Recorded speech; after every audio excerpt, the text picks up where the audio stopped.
Hatchery के बारे में आप तो जानते ही होंगे, लेकिन हैचरी के बाद जो चूजे होते हैं, जो इस मशीन कृत्रिम तरीके से जो चूजे तैयार होते हैं, और उन चूज़ों को हैचरी से निकलने के बाद उनका प्रबंधन कैसे किया जाता है, कैसे उसका रखरखाव करना बेहद ज़रूरी होता है, किस तरह से एक सप्ताह का जो समय होता है हैचरी के बाद बाहर रखने का, उसमें क्या रखरखाव की विशेष सावधानियां बरतनी पड़ती है, ये सब कुछ आज हम आपको बताने वाले हैं। और ये पूरी जानकारी हमें देंगे बिहार वेटनरी कॉलेज में कार्यरत assistant professor doctor Manmohan Kumar जी।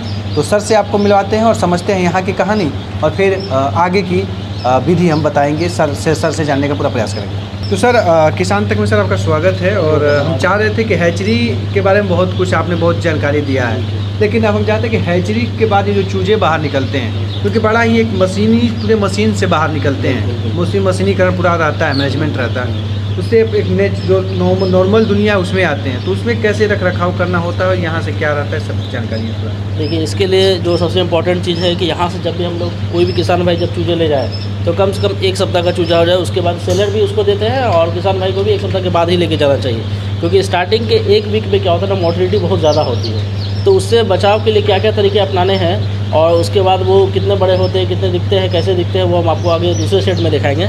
यहाँ पर जो आपका एक दिन का चूजा है जो आज 24 घंटा पहले उत्पन्न हुआ, वो आप लोग देख सकते हैं क्लियर कट। तो इसके बाद इसमें मेन जो इम्पोर्टेंट चीज़ है वो है इसको रोशनी, मतलब जो उष्मा की आवश्यकता है वो कितनी होनी चाहिए और किस समय तक कितना देना चाहिए, वो बहुत इंपॉर्टेंट है, क्योंकि उसी पे डिपेंड करता है कि आपका कितना चूजा बचेगा, सुरक्षित रहेगा। वो चीज़, एक चीज़ वो हो गई। दूसरा हो गया वैक्सीनेशन। अगर मुर्गी के केस से बात करें तो वैक्सीनेशन इंपॉर्टेंट हो जाता है।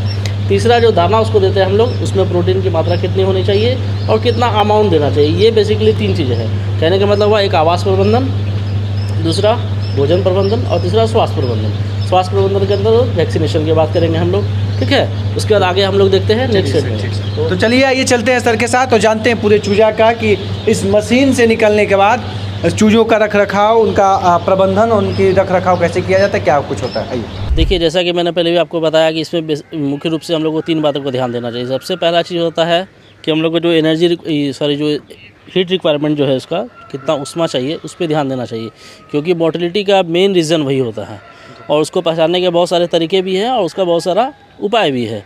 वो आप अपने लेवल पर बहुत ज़्यादा उसमें मैकेनाइज्ड ऐसा कुछ नहीं है कि बहुत हमको ये इंस्ट्रूमेंट होगा तभी हम कर पाएंगे, वैसा कुछ भी नहीं है। आप आराम से कर सकते हैं और किसान भाई करते भी हैं। तो आइए उसकी एक झलक देखते हैं हम लोग और फिर बताते हैं उस पर क्या। इसमें बेसिकली हम लोग को ध्यान क्या देना होता है कि जो स्टार्टिंग टेम्परेचर होता है वो लगभग 95 डिग्री फ़ारेनहाइट होना चाहिए और उसको पर वीक 5 डिग्री फ़ारेनहाइट हम लोग को घटाते जाना है। जैसे जैसे एज बढ़ेगा वैसे वैसे उसको डाउन करते जाना है और उसके बाद 70-75 के आसपास ला करके उसको स्टेबल कर देना है। वहाँ के बाद फिर वो मेंटेन रह जाएगा, फिर उसके नीचे उसको डाउन नहीं करना। तो जैसे हम लोग देखते हैं, ये अभी डे ओल्ड चिक हम लोग ट्रांसफ़र करके लाए थे यहाँ पर। अभी यहाँ पे फर्स्ट वीक का हो गया है, 1 वीक हो गया है ये लोगों का। तो चूँकि अभी मौसम ऑलरेडी यहाँ पे बिहार में बहुत ज़्यादा गर्मी है, तो यहाँ पर बहुत ज़्यादा अभी लाइट का रिक्वायरमेंट नहीं है, इसलिए हम लोग इसको अभी हवा में रखे। वैसे रात में बल्ब का व्यवस्था किया हुआ अरेंजमेंट, यहाँ पे देखिए आप बल्ब का अरेंजमेंट है। उसके अलावा वहाँ पे देखिए एक फिलामेंट है, वो आपके लिए हीट सप्लाई के लिए है। वो फिलामेंट वो यहाँ से देखिए क्लियर नजर आएगा आपको। ये हम लोग ठंड में यूज़ करते हैं और किसान भाई को भी यूज़ करना चाहिए, अंदर नहीं जाएगा, इसको यूज़ करना चाहिए, क्योंकि उसमें क्या है ना, जो हीट सप्लाई है वो काफ़ी ज़्यादा होती है, तो उसको हम लोग यूज़ कर सकते हैं।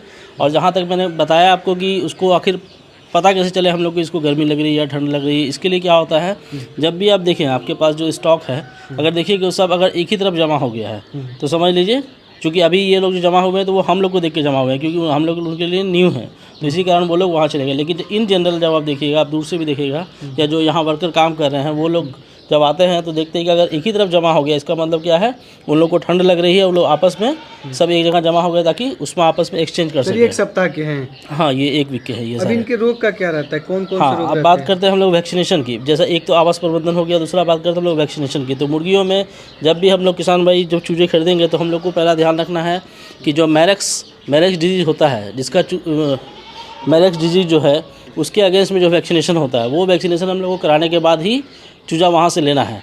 तो मैरेक्स डिजीज़ का वैक्सीनेशन 0 डेज़, मतलब जन्म के तुरंत बाद, मतलब 24 घंटे के अंदर अंदर उसको लगा दिया जाता है। ये हैचरी में ही हो जाता है। और जो हैचरी के ऑनर है उनको भी ध्यान रखना है कि मैरेक्स डिजीज़ का हम लोग टीका लगा करके ही उनको दें। पहला वो हो गया। उसके बाद 7 डेज़ जब हो जाता है, 7वां दिन पे रानीखेत का पहला स्ट्रेन, F1 स्ट्रेन जो जिसको बोलते हैं हम लोग, ये लसोटा स्ट्रेन, उसका हम लोग वैक्सीनेशन कर देते हैं और फिर उसके बाद चूज़ों को मार्केट में सेल करते हैं या फिर किसान भाई के पास भेजते हैं ताकि ये जो है 1 सप्ताह के हो चुके हैं, बिल्कुल तो ये बेचने लायक हो गए। हाँ, अब हम लोग इसको सेल कर सकते हैं, लेकिन चूंकि ये रिसर्च पर्पज इंस्टीट्यूशन है तो इसको हम लोग को अभी बढ़ाना है, तो हम लोग यहाँ पे अभी सेल नहीं करेंगे। इसके अलावा हम लोग का एक और इंस्टीट्यूट है PRTC, हम लोग का एक और केंद्र है, वहाँ से हम लोग सेल कर सकते हैं क्योंकि वहाँ पे स्ट्रेंथ ज़्यादा है। तो ये हम लोग अभी रिसर्च के लिए रखे हुए, जैसे ये अभी आपने बटेर देखा, बटेर को भी हम लोग अभी एज ए रिसर्च में हम लोग यूज़ करने वाले हैं, बहुत सारा रिसर्च प्रोग्राम उस पर चलने वाला है अभी। तो उस तरह से अभी ये कर सकते हैं। जब 1 सप्ताह के लिए आते हैं, जब चूजे जो हैचरी से जब ये बाहर आते हैं हैचरी से, तो उस समय क्या रखता है, कितना उस समय लाइट या कुछ चीज़ें ऐसी रहती हैं जो विशेष करने की जरूरत होती है? क्योंकि मेन अभी तो 1 देखिए, सप्ताह के हैं। जहाँ तक बात है लाइटिंग की, लाइटिंग और एनर्जी दोनों, light is a source of energy, light he energy का सोर्स है, उसके लिए एक्सटर्नल एनर्जी देते हैं, तो लाइट का तो बहुत ज़्यादा आवश्यकता है। स्टार्टिंग में हम लोग 23 घंटे तक लाइट देते हैं बटेर के चूज़ों में। तो जी हाँ, आपने जाना और समझा कि किस तरह से इनका रख रखाव जो होते हैं हैचरी से बाहर लाने के बाद जो चूजे हैं उनका किस तरह से 1 सप्ताह और शुरुआती के 24 घंटे कितने महत्वपूर्ण होते हैं, डॉक्टर साहब ने बड़े विस्तार से बताया। हम उम्मीद करते हैं कि आपको ये जानकारी आपके फ़ायदे की रही होगी। और भी कुछ ऐसे सवाल हैं जो शायद हम नहीं पूछ पाए या कुछ आपके और अलग तरह के सवाल हैं हैचरी से जुड़े हुए, तो आप इस वीडियो के कमेंट बॉक्स में लिखिए और उस सवाल का जवाब हम डॉक्टर साहब से जानने का प्रयास करेंगे, और हो सके तो उस आपके इस कमेंट बॉक्स में ही आपके सवालों का जवाब भी हम देने का पूरा प्रयास करेंगे। तो खेती, कृषि और पशुपालन से जुड़ी हुई तमाम बड़ी खबरों के लिए देखते रहिए किसान तक। नमस्कार। अगर ये वीडियो आपको पसंद आया है तो इसे लाइक ज़रूर करें।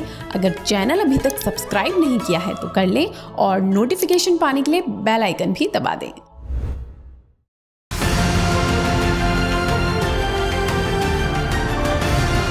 किसान तक खाना है तो उगाना है, किसान तक खाना है तो उगाना है, किसान तक खाना है तो उगाना है, किसान तक खाना है तो उगाना है, किसान तक खाना है तो उगाना है, किसान तक खाना है तो उगाना है।